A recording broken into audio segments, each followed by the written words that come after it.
Oh, welcome to the Roadside Video Store. My name's Randy. Can I help you with anything? Ah, I see. You're looking for some Halloween movies. Well then, you've come to the right place. I know just the movies for you. Got about a dozen different lists that I recommend to people. Excuse me. Before we start, how familiar are you with the classics? 1978 Halloween, I don't know, Leprechaun, Nightmare on Elm Street, Omen, uh, Friday the 13th, Saw. You haven't seen any of those? Have you seen Malignant? You've seen none of these. You sadden me. We'll have to start with the basics then. To me, slasher horror started in 1960 with Alfred Hitchcock's Psycho. Now, it may seem tame by today's standards, but when this came out, this was truly terrifying. I mean, it may just look like, chocolate syrup in black and white to us, but I mean, to the people of the 60s, I'm sure this was horrific. Um, it really birthed the concept of what a scream queen is, which is just a lady screaming really loudly as she gets murdered. But it is a classic. So it's a great place to start, and the last 5 minutes are genuinely terrifying. Now, next after that, bit of a time jump, but in 1974, Tobe Hooper released a Texas Chainsaw Massacre. Now, out of all the stuff that I'll probably recommend to you tonight, this is the most disturbing, which is insane because it came out 26, oh my goodness, like 47 years ago, which is ridiculous. When you watch this, be prepared for something that looks almost entirely still modern. It's almost like an exploitation of the 70s.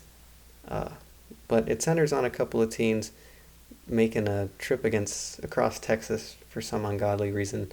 They make a couple of wrong turns and then they get murdered by someone with a chainsaw. Simple premise, incredible execution, completely disturbing. It was also filmed almost entirely in a heat wave that was around 110 degrees, and you can see the sweat. So, excellent transfer for the 40th anniversary, by the way.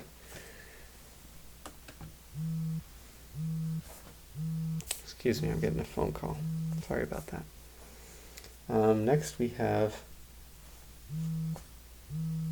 I guess I have to take this.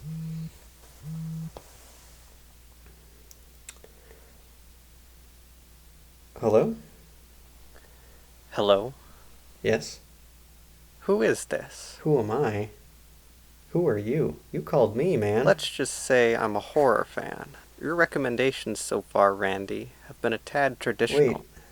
how do you know my name? Don't ask questions, Randy. You're going to need to make better recommendations. Your life depends on it. What a weird call. Okay. Anyways, on to the next movie. With The Evil Dead, and more so subsequently in its sequel-ish sequel, The Evil Dead 2, Sam Raimi introduced viewers to a different type of horror cinema. Now, The Evil Dead is basically classic woods exploitation. Teens go to a cabin, get murdered by, deadites, demons, whole lot of disgusting practical creatures. The Evil Dead 2 summarizes and replays the entirety of The Evil Dead 1 in the first 10 minutes. And then from there, it transcends into a horror comedy extravaganza featuring an extremely hot Bruce Campbell in this 4K transfer. We see Ash take on the Evil Dead. and it is realized in the best way possible. An absolute classic. Sam Raimi is a horror pioneer.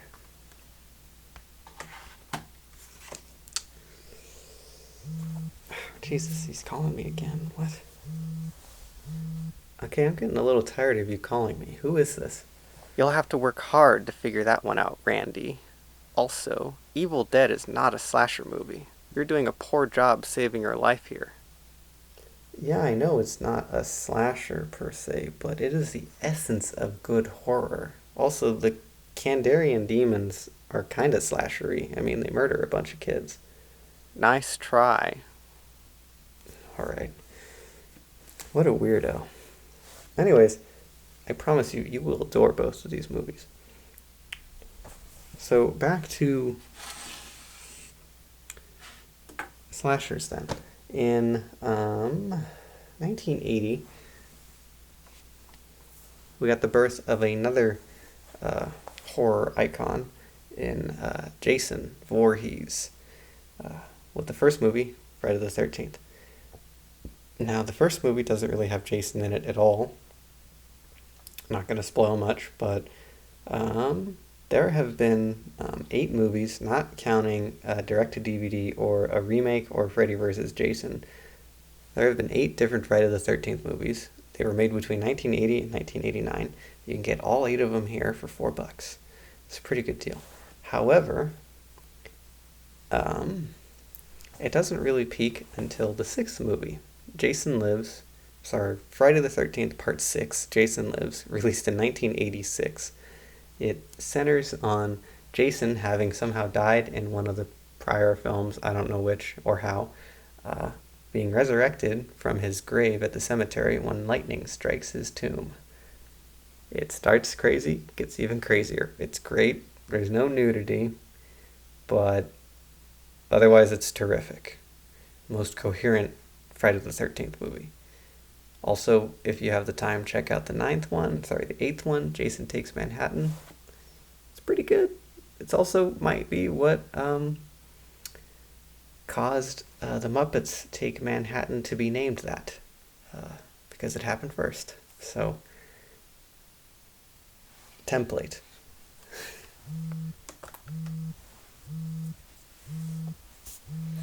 This guy's calling me again. Alright, I'll let you have this one. I wonder if I could ever get that big. I'm glad you agree and like Jason Lives. It's a classic.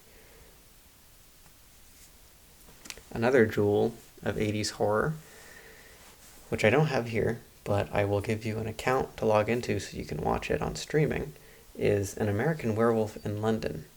It's directed by John Landis, who you may or may not know from the Blues Brothers and also that fiasco Nightmare production that was the Twilight Zone anthology film.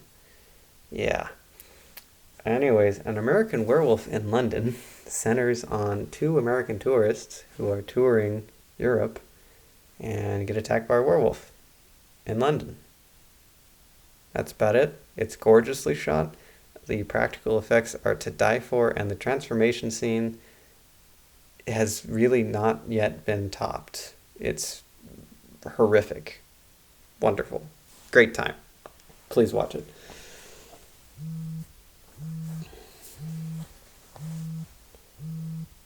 Good choice, Randy. Maybe I won't have to kill you after all. Okay. Is that guy serious? I hope he's not serious.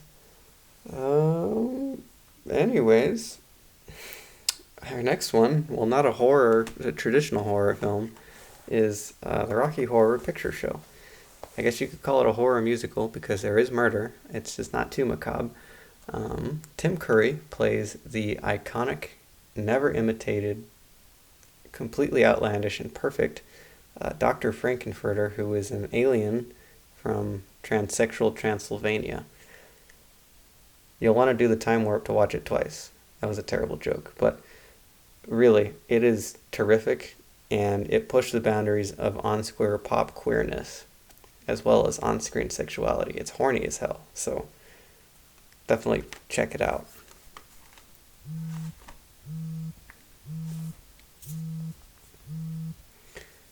Hello? What did I say about slashers, Randy? Did I not make it crystal clear that your life is on the line?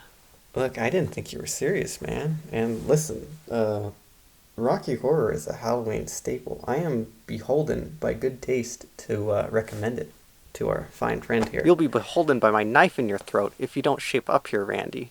I can see you in that ridiculous mustache from here. You clearly like things without taste. Oh, jeez. Okay, that was a little mean. Back to slasher-ish. So in 1985, Stuart Gordon directed and released Reanimator, based on H.P. Lovecraft's story, vaguely. It follows an iconic Herbert West as he tries to cure death. There's a lot of zombies. There's an immense amount of nudity. And a really great on-screen kind of queer duo. It's really good. This release from Arrow Video is iconic. It's a terrific transfer, and it has so much grain you'd think that you've never seen grain before in your life. Absolute classic. Check it out if you enjoy comedy, horror, or good movies, good practical effects. Is he gonna call me for every single one of these? Jesus.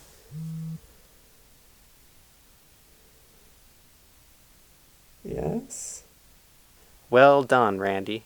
I hadn't thought of Reanimator like a slasher before. You've opened my eyes just a bit wider.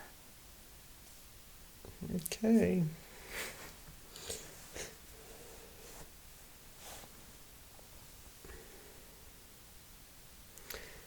Okay, I'm starting to worry that maybe this guy on the phone might actually try to kill me. However, I'm not going to let that stop me from recommending good films. So, in 1988, Tim Burton released Beetlejuice, which really is a template for the stylistic tendencies of the rest of his films besides Batman '89. Now, this has an all-time career great performance from Michael Keaton as the iconic, disgusting, perverse Beetlejuice, bio-exorcist by his own label, and centers on Gina Davis from The Fly, and Alec Baldwin. That might not have aged very well given the current news. Becoming the recently deceased and dealing with the very annoying living people that move in to their house. It's a ghost story-ish with a twist, and it has Winona Ryder in one of her first roles. It's an iconic performance, and you really can't miss it. Good vibes all the way. Let's hope he doesn't catch that.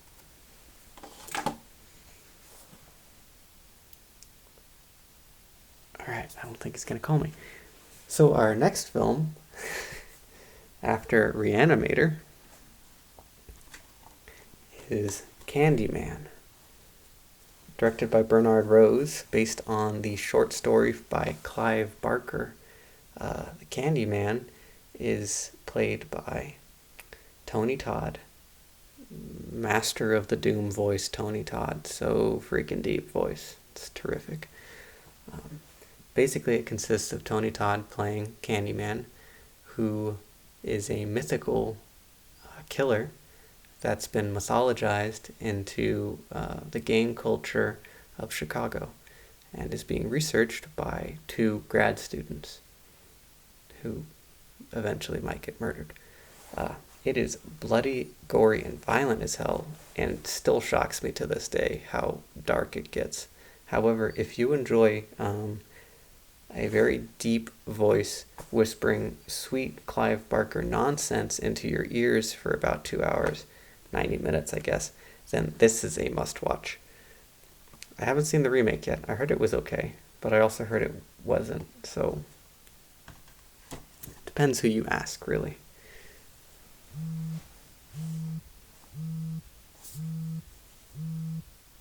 I approve, Randy, even if I'm not that fond of bees. Do proceed. Glad he likes Candyman.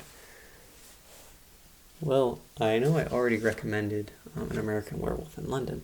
But a good Halloween list needs more than just one werewolf film, which is why our next recommendation that you rent is Ginger Snaps. This 2000 Canadian horror flick is like if Heathers met, I don't know, any other werewolf film. It stars Emily Perkins, Catherine Isabelle, and Chris Lemche. You might know Chris Lemche from the third Final Destination movie, which also has Tony Todd in it. But Emily Perkins and Catherine Isabelle play goth, emo, I don't know, depressed sisters that are coming to terms with growing up and they're changing bodies. There might be a werewolf metaphor with female biology, you know, the blood curse, but I'm not going to spoil much of it. That's for you to find out. Now, another fun fact, Catherine Isabelle plays Margot in season 2 and 3 of Hannibal, and you can definitely see how this was formative in being a kind of creepy murder fiend, I guess. It's also shot on film, not digital, which is good, considering it's a 2000s movie.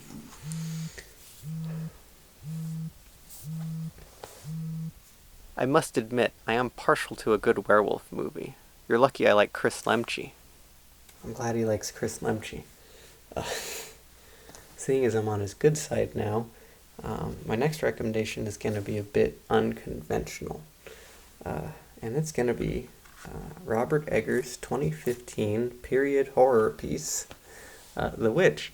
It centers on settlers, religious settlers, Puritans, something like that, I don't know, that get kicked out of their colony because they're too religious, go figure, and try and make it alone with their family in the woods of, I don't know, 14th, 15th century New England, maybe, I don't know. All of the dialogue is period accurate, as majority of it is lifted from actual letters that people wrote at the time period. So it can be a bit incomprehensible at times, but it's also batshit crazy and really scary. It has a terrific performance from Anya Taylor-Joy, who you may know from The Queen's Gambit and all those other movies she's in. This was her first screen performance, and this is where she got started. It's a classic New England folktale about witches and how terrifying, you know, existence was before clean water.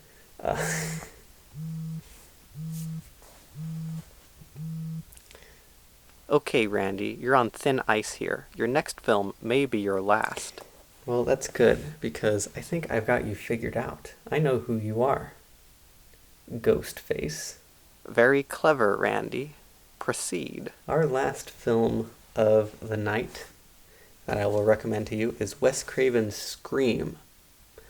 Released in 1996, this is a love letter to everything slasher and horror. It centers on a high schooler who is attacked by a mysterious masked killer. The killer toys with their victims by calling them over cell phones, with generally really early 2000s flip phones, calling them on the phone before breaking in and brutally murdering them. Doesn't that sound like someone else? Doesn't that remind you of someone else? Maybe someone on the phone.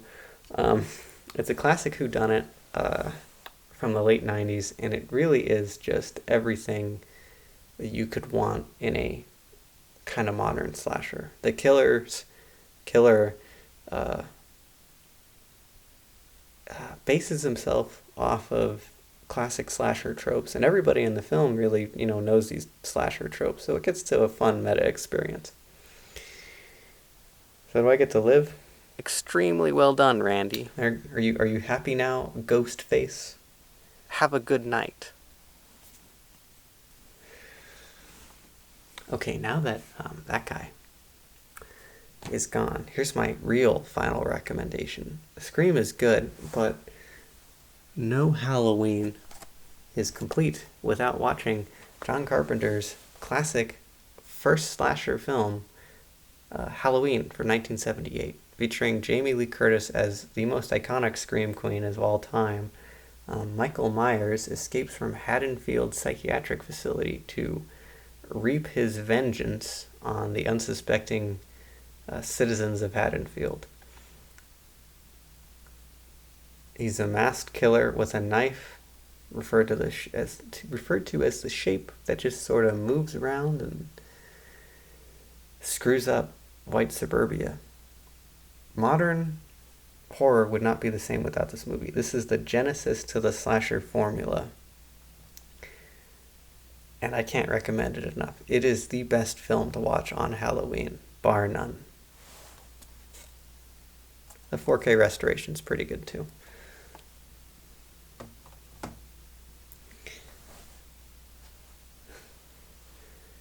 Glad you stuck with me this whole time.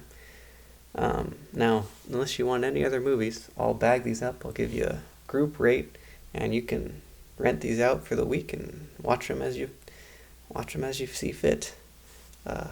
Do be careful though when you leave. That weirdo on the phone might still be around. He could see me, so maybe he's in the parking lot. I don't know. All right. Bye-bye.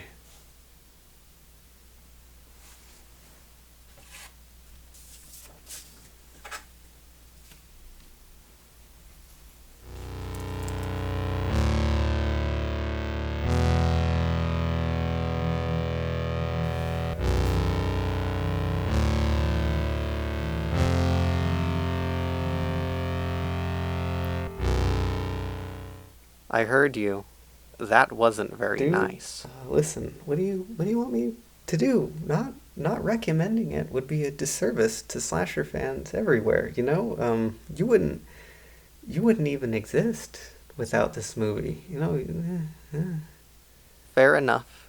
I guess I'll let Michael have this one. Oh, so you're gonna let me live? How's this, Randy?